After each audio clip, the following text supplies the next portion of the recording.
Now we come to the next, that is a classification, the next topic, that is a classification of amino acids. Okay, so the classification of amino acids, we have many different class of amino acids. Now the knowledge of the chemical properties of the standard amino acid, it is very important, okay, to understanding biochemistry of the amino acids. Now the amino acids, they can be classified by the R groups. Okay, they can be classified by the R groups based on the properties of the R groups, in particular their polarity, okay, the polarity of the R groups and their tendency to interact with water at biological pH. Okay, so the polarity of the R group, it varies widely from totally non-polar or hydrophobic to polar or hydrophilic. Okay, that is hydrophobic, meaning water insoluble, to hydrophilic, that is water soluble. Now within each class there are gradations of polarity, size and shape of the R group. And amino acids, they are classified into two major classes, that is the hydrophobic amino acids, that is those amino acids which are insoluble in water, and the second class is hydrophilic. Okay, hydrophilic amino acid, that is those amino acids which are relatively soluble in water. So coming to the first class, that is the hydrophobic amino acid, in this class the amino acids, they can be classified further into two groups. Okay, so let us first take a look at the first group, that is the non-polar aliphatic R groups or side chains. Now here the R groups of the amino acids in this class, they are non-polar. Okay, they are non-polar as well as hydrophobic. So in this class they are non-polar and hydrophobic. Non-polar, why? Because as you can see here, the non-polar amino acids, non-polar because they contain the equal amount of the electrons. Here you can see the positive also we have one, negative also we have one. So there is no positive or negative pole. Okay, there is no positive or negative pole because here the distribution of electrons in a molecule, it is equal. For example, you must have seen those molecules with, suppose here if I have 2 electrons, 2 negative, okay, or suppose here I have 3 plus. So in that case, suppose if I have this one, in that case this molecule will be a positive pole, okay, will act as a positive pole. Or if the negative is minus, the negative is more, so it will act as a negative pole. But in this case, as you can see, in these amino acids, they are non-polar. Okay, the distribution of electrons is equal. Now they are also hydrophobic, that is they are insoluble in water. So the example are valine, alanine, leucine, isoleucine, glycine and methionine. We have 6 molecules, 6 amino acids which fall under this category, and if you take a look at their structure, they differ only in their side chain. You can see here the carboxyl and the amino group and the hydrogen, okay, is the same in all these amino acids except the R group here is different. This is actually the structure of glycine, where the R group here is represented by only a single hydrogen atom. This is the structure of valine, where we have a methyl group, and we have, sorry, this is alanine and this is valine.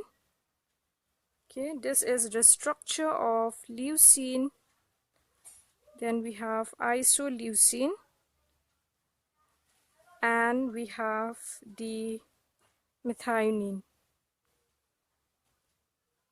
So these 6 amino acids, they belong to the first class, that is the non-polar aliphatic R groups or side chain. Okay.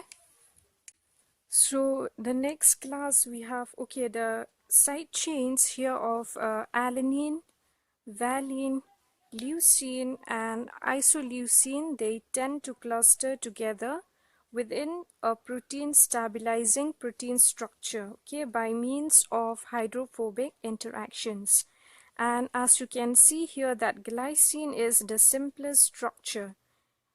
It's a very small side chain that is here. The hydrogen, it makes no real contributions to the hydrophobic interactions.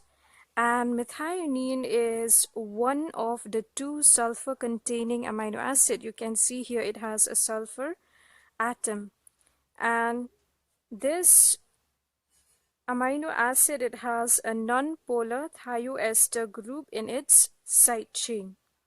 Okay, so the next class of these amino acids which fall on the this class, hydrophobic amino acids, so the next category is amino acids with the aromatic R groups.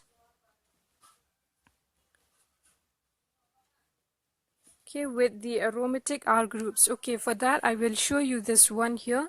You can see this is the structure of phenylalanine, tyrosine, and tryptophan. So these are the 3 amino acids which fall under this group. Okay, that is the phenylalanine, tyrosine, and tryptophan. All right, so let us take a look at the structure of these 3. This one, the phenylalanine, tyrosine, and tryptophan. Now the amino acids, these amino acids, they are relatively non-polar, okay, and they can participate in hydrophobic interaction. So just like the first class, which is non-polar, these also, they are non-polar and can participate in hydrophobic interactions. Now the hydroxyl group here of tyrosine, it can form hydrogen bond. Okay, it can form this group here, it can form hydrogen bond, and it is an important functional group in some enzymes. So both tyrosine and tryptophan, they are significantly more polar than the phenylalanine. Okay, than this one, than phenylalanine, because tyrosine, it has the OH group, and the tryptophan, it has the nitrogen indole ring. Okay, you can see this one here. The nitrogen of tryptophan indole ring and the hydroxyl group of tyrosine, which makes them more non-polar than the phenylalanine compound. Now we come to the next class, that is so these are the 3 amino acids which fall under this category, that is the amino acids with the aromatic R groups. So the second class here is hydrophilic amino acids. So just from the name itself, hydrophilic meaning water loving. So these amino acids under this category, under this class, they are relatively soluble in water. And this class also, it can be further subdivided into the amino acids, okay, which with polar uncharged R group. Okay, amino acid with polar uncharged R group. Now here the R group, that is this part. Okay, the R group of these amino acids which under this category, they are more soluble in water than these. Okay, than these non-polar amino acids. Because why? Because they contain functional groups that can form hydrogen bonds with water. Okay, so the amino acid under this category are serine, then we have threonine, cysteine, proline, asparagine, and glutamine. Okay, so these are the amino acids which have a polar uncharged R group, and they are more soluble in water as compared to these non-polar R groups because they can form hydrogen bond with water. Okay, and the polarity of serine and threonine here, let me show you the structure, the polarity of serine.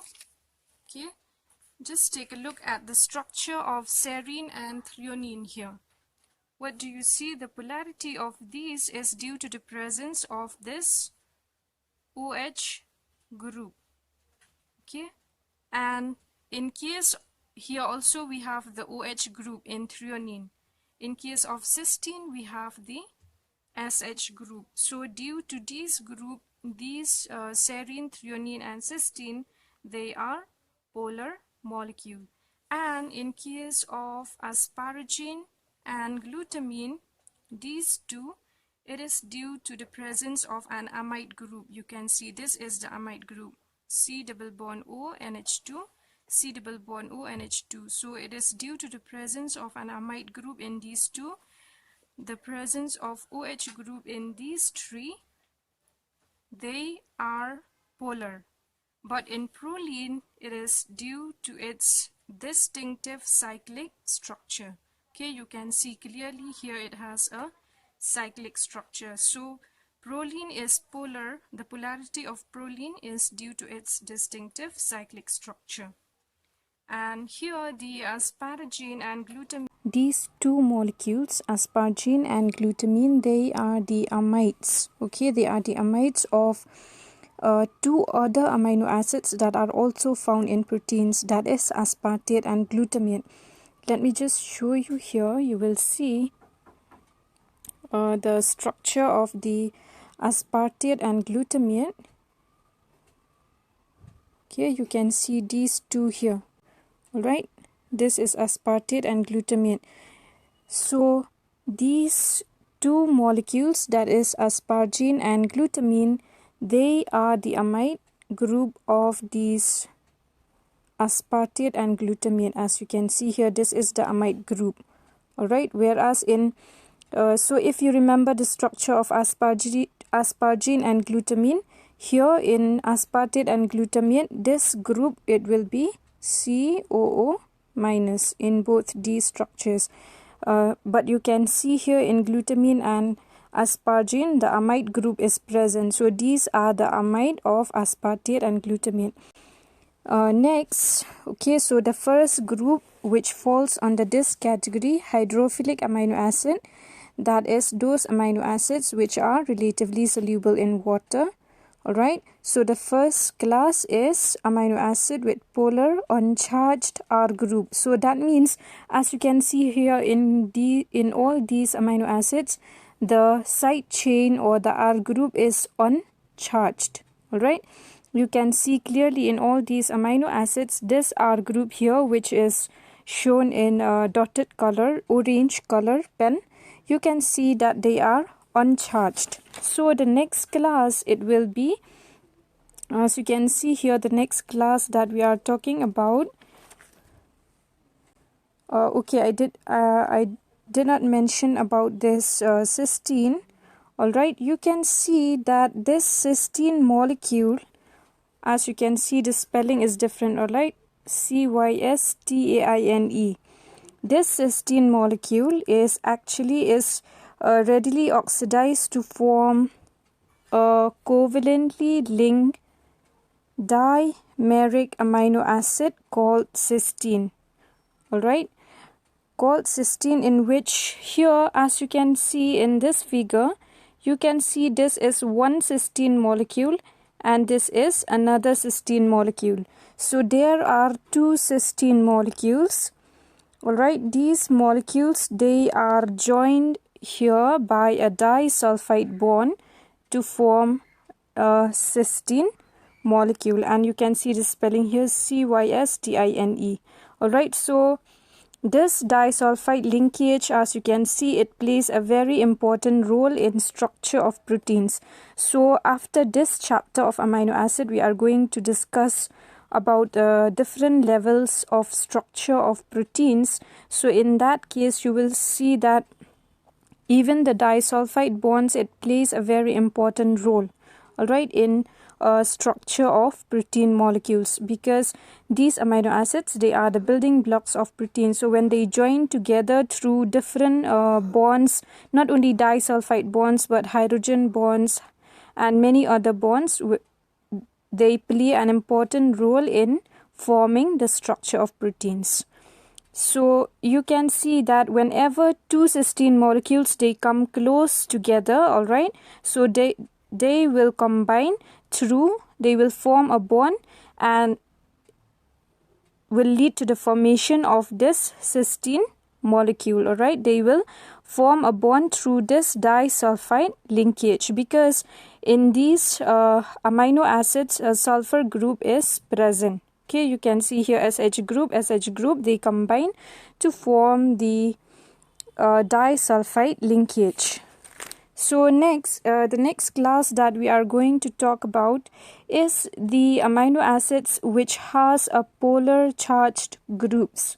Alright, you can see the first one, that is uncharged R group. In this case, we have the charged R group.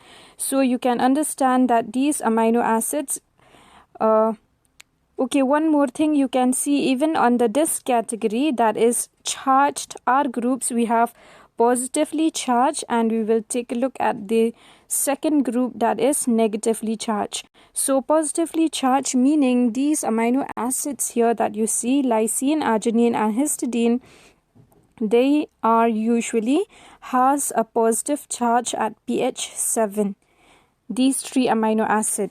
And histidine is actually the only standard amino acid having this ionizable side chain with a pKa near neutrality. And in many enzyme catalyzed reaction, this histidine residue, it facilitates the reaction by acting or by serving as a proton donor or a proton acceptor. Alright, so just remember, because like you already know that you have an idea that even enzymes are nothing but they are proteins.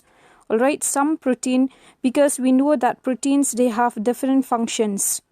So some of the proteins which they function as enzymes, alright, to catalyze different metabolic reactions. So those proteins are known as enzymes. So if a histidine amino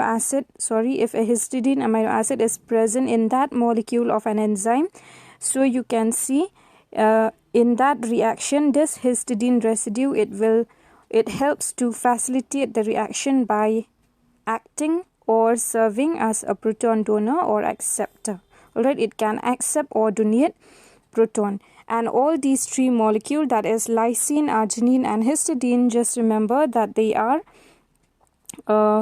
positively charged at pH 7. That is why they are referred to as charged polar R groups.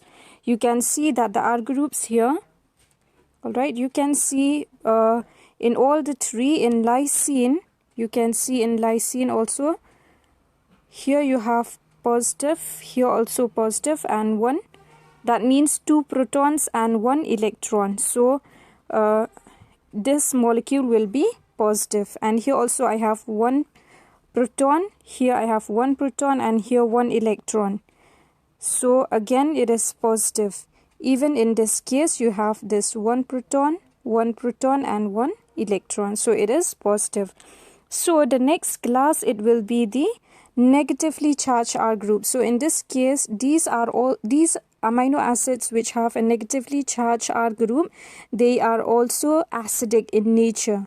and these amino acids under this group, they are negative at pH 7, and the amino acids which fall under this category, they are aspartate and glutamate. And as you can see clearly here that these two molecules, they have a carboxylic group in their side chain, and hence they are also negatively charged, and they are hydrophobic.